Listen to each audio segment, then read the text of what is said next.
Welcome to Women of the World, a show which gives a voice to women from around the world who have chosen to make the United States their home. Our program believes in the principles written on and enshrined by the Statue of Liberty. Here's today's moderator, Ann McKenna. Hello viewers, my name is Ann McKenna. I am the moderator of today's episode of the show, and I'm accompanied by amazing co-hosts to this show. Once they introduce themselves, I'll have the honor to introduce to you an amazing guest to the show. So let's get started. Gloria. Thank you, Anne. My name is Gloria Van Dimmeltront. I'm delighted to be here and very eager to hear what our guest has to say. Thank you for coming. Hi, I'm Catherine Kelly, and I too am very excited about being here and really appreciate the opportunity to be part of this. Welcome. Thank you.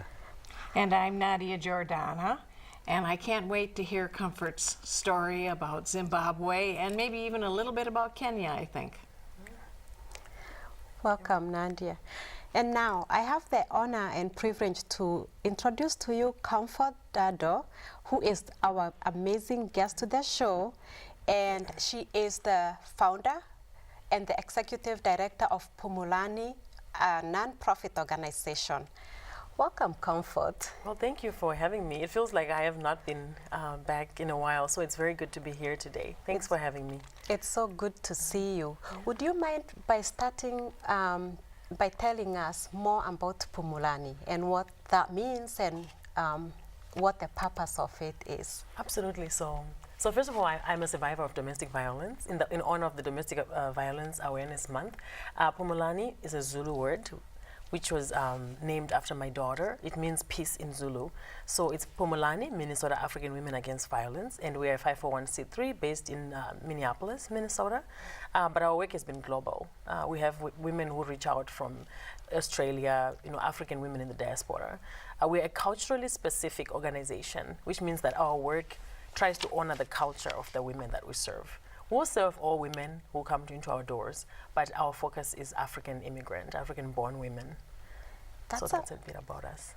That sounds really amazing, because especially with immigrants, the complications that immigrants face moving to a completely new country is an extremely difficult thing. So thank you for coming up with that and absolutely. for the work that you are doing. Absolutely, thank you. And would you say that if it weren't for organizations like yours, this group of women would be perhaps more underserved than other groups? I totally agree with that, and also very much marginalized and very invisible. That has been my experience. As we do the work, it's very, very hard, because domestic violence is something that we don't talk about in our culture.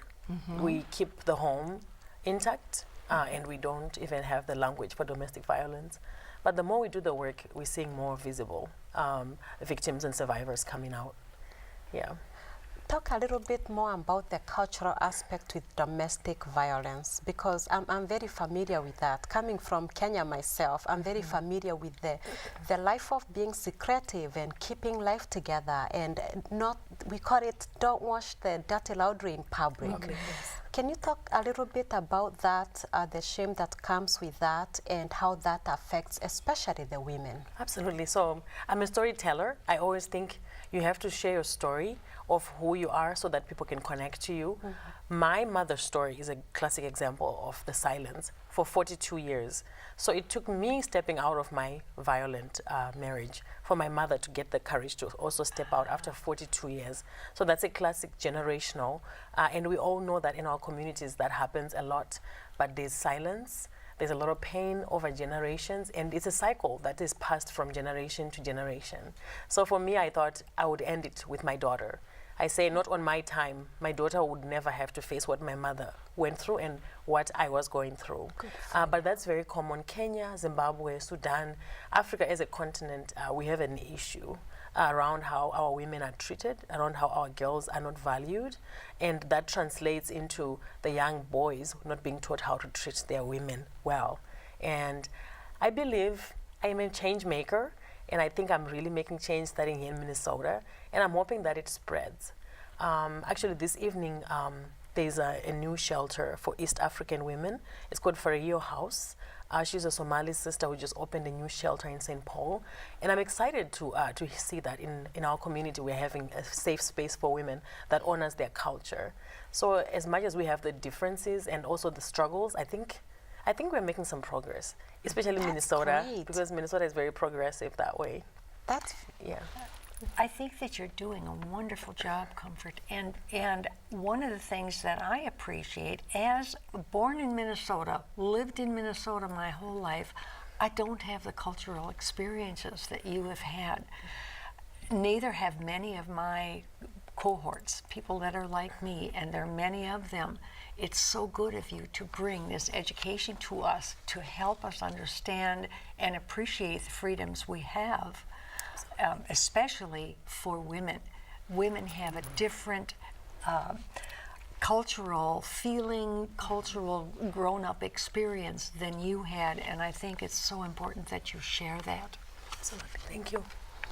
So what are some of the things that you have found helpful in, especially reaching out to the women that are experiencing domestic violence? What are some of the things that you have found helpful in reaching them so that they're in a place of admitting that they need help? Because I think that's a big issue, is getting them to admit that they need help. Yeah, absolutely. Oh my goodness, I love this session because it's just a lot of good questions you bring up.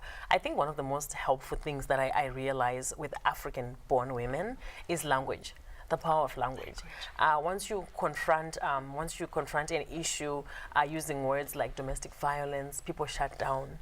But when you use language like, is there a relationship issue going on? Just using the different language, because like I said, in our culture, some of those things they are really stigmatized. So I've taught some of my advocates, to use the right language around circles.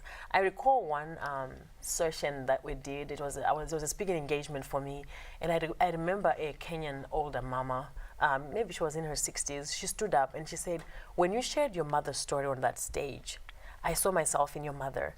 And those words that you used, I didn't know that my husband was raping me after he beat me and he forced me." And so the use of language is really important in this work.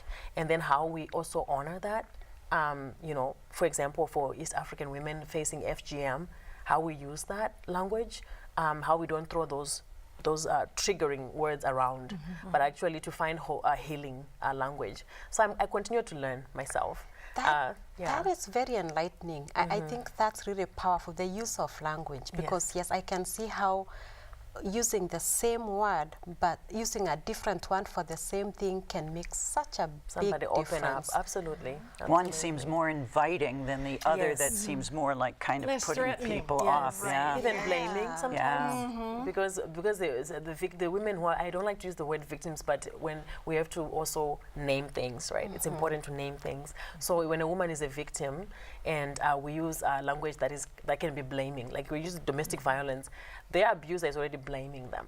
So when we attach what they're going through to domestic violence, they don't want to be associated with that because it's always associated with something that is bad, or that accuses their husband. And I lived for about a year in Kenya, and one of the things that was most impressive to me was that women are so strong. They are so entrepreneurial. They're doing so much for the children. They're doing so much for developing crops. They're doing so much for earning money for the family. They are strong. Well, clearly it would be a very hard thing, knowing that you're working very hard to be strong, to then be able to admit, but I need help in this area. Something's wrong here, and I need to be able to ask for that. It doesn't seem natural for very strong women That is that a I saw. powerful point. What is the response of men to this? Are you getting more and more positive responses, or what's happening there? It's been so amazing to see how our African brothers have been responding. How they've been responding is when we invite them to the table. I've heard around listening sessions where men say, we don't want to be excluded from the table because sometimes we don't know what we're doing wrong. And these are really sincere men. There's still some, who mostly maybe have not acknowledged that there might be an issue, and they push back. But the larger number of African, I've even had round tables with imams in the Somali community. It's a very conservative culture, but I think they love their wives, they love their daughters, they want to do things better. So I think it's been mostly about inviting the men to the table and have them be accountable for That some the of the culture behaviors. is actually changing? Do you believe that it is changing? You're working at change, and is it working? I guess that's what I think great things take time. Yeah. Yes, That's true. A lot of I think time, it's yeah. taking time, and when we have success stories, I celebrate those for the long term because that's what keeps us going. But it definitely just knowing as a leader myself, I know change takes time. But And education. yes, Yes. Yeah. Is the work that you do happening here in the United States, or is it also happening in Zimbabwe? It's happening everywhere. Amazing the power of social media. I've heard from women, for example, maybe Kenyan-born women or South African-born women in South Africa or who are in the diaspora. Because by word of mouth, as you know, and in our community, everything spreads by word of mouth. So my name becomes synonymous with the domestic violence advocate because I share my story. I'm very authentic with how I share it. So women actually reach out. I hear from women from Turkey, African women living in Turkey. And so it's really global. I would like to reframe our mission now to say we are a global organization because of the power of social media and how it connects us. So, yeah. That's amazing. Now, there's other things that you wanted to share with us, especially the things that are going on in Zimbabwe. Again, you have such a big heart for women. Yes. So let's look at Zimbabwe a little bit. Yeah. Tell us about your visit to Zimbabwe. And my favorite subject as well, bringing Zimbabwe up. November we had our elections. I was very disappointed with the results, but I'm also very realistic in how I view things. We had had, so a little background, we had had a regime under Robert Mugabe for 38 years. He was president for 38 years. I have a love and respect for Robert Mugabe. But the way things ended were not quite as pleasant. And so in November this year, we had our election. And unfortunately, the man who was Robert Mugabe's vice president and the man who has been framed to have committed mass genocide is now president of Zimbabwe. And there were also 7 lives lost post-election because the Zimbabwean people were protesting the results of the election. So where I come in that is that I actually have been working with a gentleman who is the opposition leader, Mr. Nelson Chamisa, and I still work with him behind closed doors. So I work, from here in the U.S., just part of the strategic planning for his campaign. My trip in March was amazing. There's something that you lose when you immigrate to a different country. Raising my children away from my mother. My parents are getting so old. Seeing my dad in his old age and reconciling some of the losses that we've had over the years, I had such a good time. I spent most of the time in my mother's kitchen and just enjoying her food and literally lost 8 pounds from eating all the good organic foods, the chicken from my mother's backyard and the vegetables from her garden and lots of walking. It was amazing. Yeah. You are literally making me so emotional. I could cry right now because I'm sharing with you that very same loss. I talk about that all the time, how much I wish my parents were here for my children, and it just made me emotional. I'm very impressed with you speaking so openly in all that you're dealing with. It feels very authentic. But you know how often people don't acknowledge that we are living in a politicalized world. Everything we do, I think, has political choices. And you're informing so well, and yet being able to explain very clearly how your political position also explains or enlightens your direction and what's going on. That may not be the most best persuasive thing that you might be doing, but it is, I think, the most authentic thing that you can do. Thank I'm you. very impressed. Thank you for that. Yes, Well, and families are deeply affected by these political issues that come up and by immigrating and living so far away. They all interplay. Absolutely. And going back home, I think Nelson Mandela says, there's a quote that I love. He says, there's something about going to a place where, where you came from, and you realize how you yourself have changed. So going to Zimbabwe was one of those things. When I was home, I had the privilege to say my goodbyes to Morgan Tsvangirai. Dr. Morgan Tsvangirai was the main political opposition guy who fought Robert Mugabe for maybe over a decade without winning elections. He died of cancer, and I was home. And I remember in his home, looking at his cascade and crying from my belly. And I didn't realize what those emotions were about. But in front of me, I started having flashes of what my life could have been if I had been able to live in Zimbabwe, if I'd been able to raise my children near my parents. And this dead body of Mr. Morgan Tsvangirai, may his soul rest in peace, I was just thinking, this man was trying to fight for us, for my generation to have that.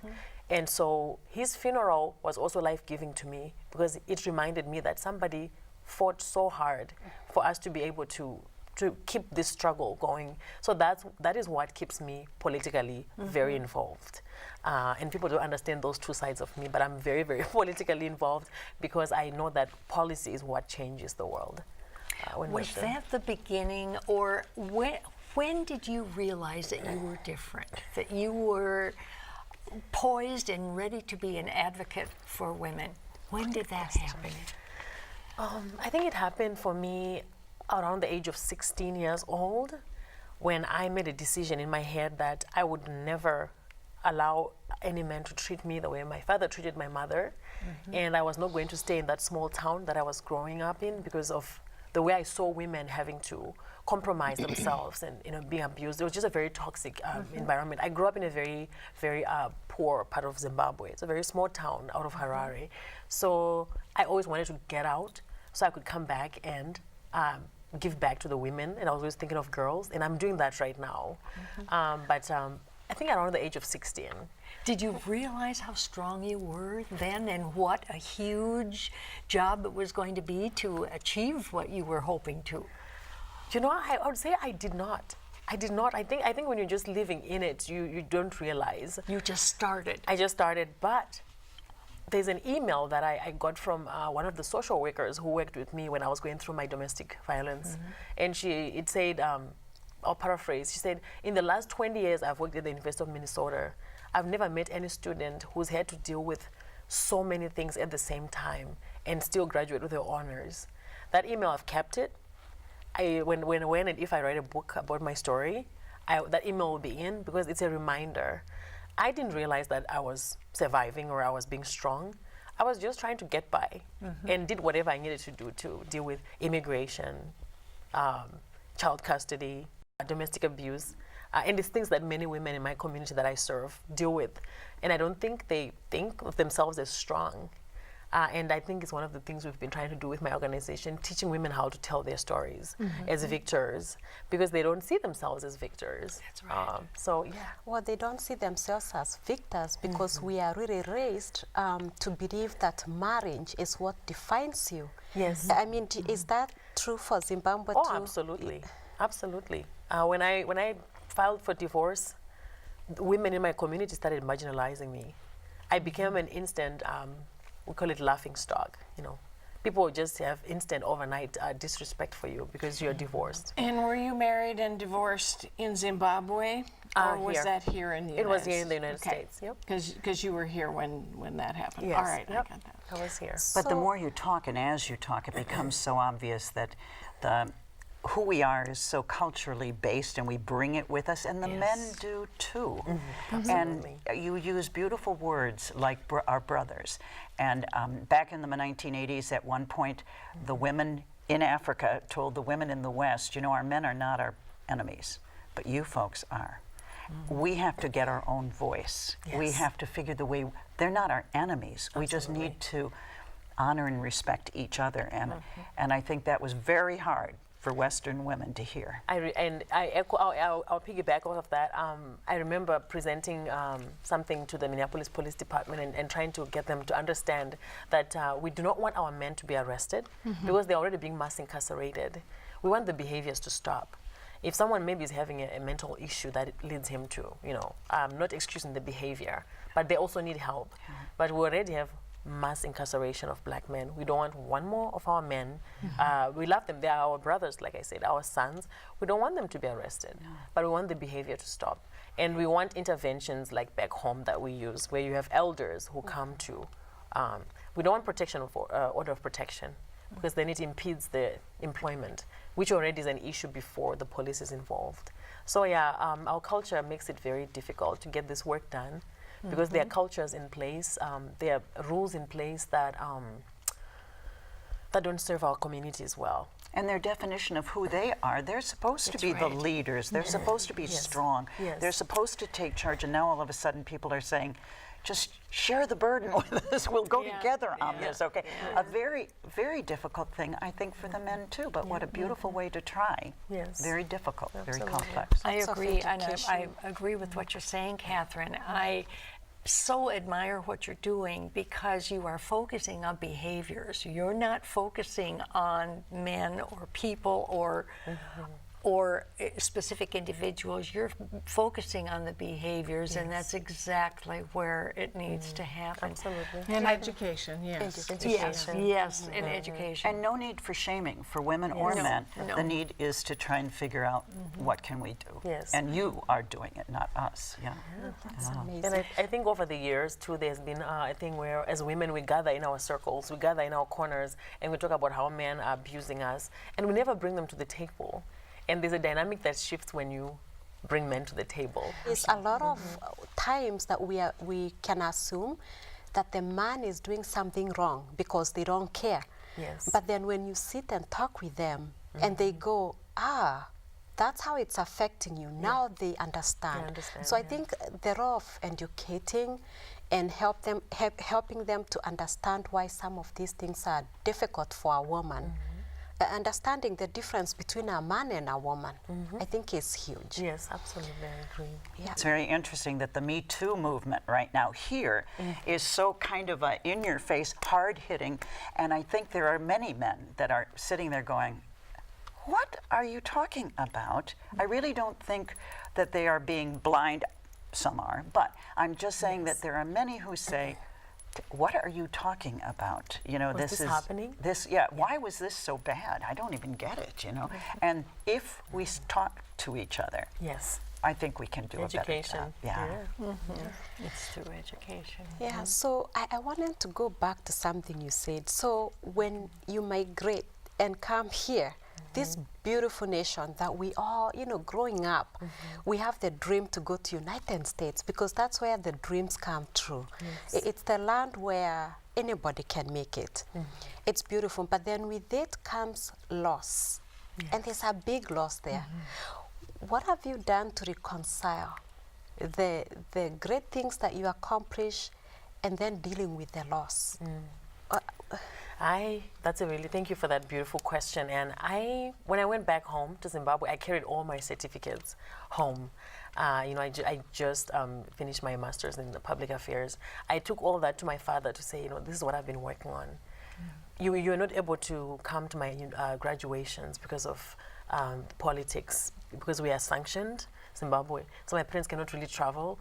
But when I graduated and I cried at that stage, when I look across the room and everyone has their parents and my parents were not there, it's things we don't think about, but it's things that affect us deeply. So me doing that ritual with my father and toasting to my successes was one of the things I know has helped me. Back here in the US, I have managed to find some mother figures. I have a lot of wonderful American mothers. So I cling to those. I have them in forms of mentors. I have them in forms of my bosses that have been really educational to me, that have been empowering to me. So I keep those close ties. So when I need a mom, I go to those women. I go to the elders in my community. I go to the elders in my church. And those, again, are all survival tactics because I have to take care of myself so I can take care of my sisters who are hurting because I used to be there. And I just continue to recharge. I continue to recharge and asking myself who I am, who am I, and who are my people. So so basically, you know, you're talking about it. You're building a community around you that provides, in a sense, what you are lacking. But also, just you talked about the power of ritual. That is just so powerful. But I think one thing also, again, this is just an amazing show because you're getting my emotions a lot. You know, when you talk about I see that. graduating and you want your father to be there and he's not able to be there. I mean, I think that's something a lot of people in America may not come to terms with what that means. Well, and that brings up the point, too, that regardless of what happened between your father and your mother, you still love your father. Oh, He's still a wonderful I adore man. him. He's not just that one thing that happened. And I think that's an important point to remember. And that's why we want the education, because they're part of our circle, as you mentioned, and they need to be brought to the table. Absolutely. One of the things I love that you brought that up, because there were so many bad memories in my childhood, but I hold on to the good memories. Exactly. And I don't negate the bad memories, but I hold on to the great memories of who my father was, sending me to the most private, expensive schools in Zimbabwe, Because and working there are hard. the good things. Yeah, so I cling on to those good things. Yeah, I like that. Because he's still a part of me. Yeah. So. May I ask, would you also, you have been able to come to these things and you see this, but tell us a little bit about the women you work with, who I suspect may not know that they have great wisdom within. But do you find them bringing to the table many things like rituals that help them hold on to both their culture and dealing with this new situation that is not culturally kind of? No, I learn a lot from the women I work with. I said I will stay in this work, in this movement for myself too. Because every circle, every healing circle that we do, I heal more. There's little pieces of me that still find healing. I find a lot of tools from them. It's interesting to see a woman, we have 6-week sessions, walking in the first week, broken, or it feels like she's broken, but actually she has so much resilience within her, and she has so much knowledge within her. I had one woman who, after maybe 6 weeks of the class, her sister called me and said, "What are you doing to her?" Because whatever was happening in the session was showing externally. So those are some of the things, but yes. Well, we are getting down on time here, so thank you very much for coming and sharing all that. Absolutely, thank you. We definitely could catch up and continue with these conversations. So thank you, Comfort, for being here. Thank you for having me. Thank you so much to my co-hosts for being here today, and to our viewers, thank you for watching, and see you next time at Women of the World Show.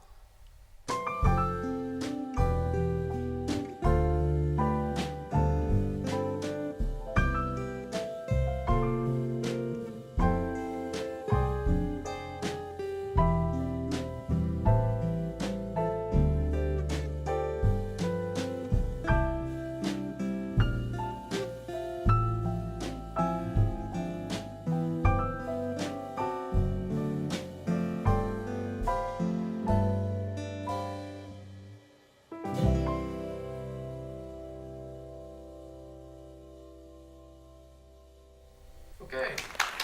Thank you. Good job. So happy to be a part of it. Thank you, you guys. Comfort, I'm thinking when you are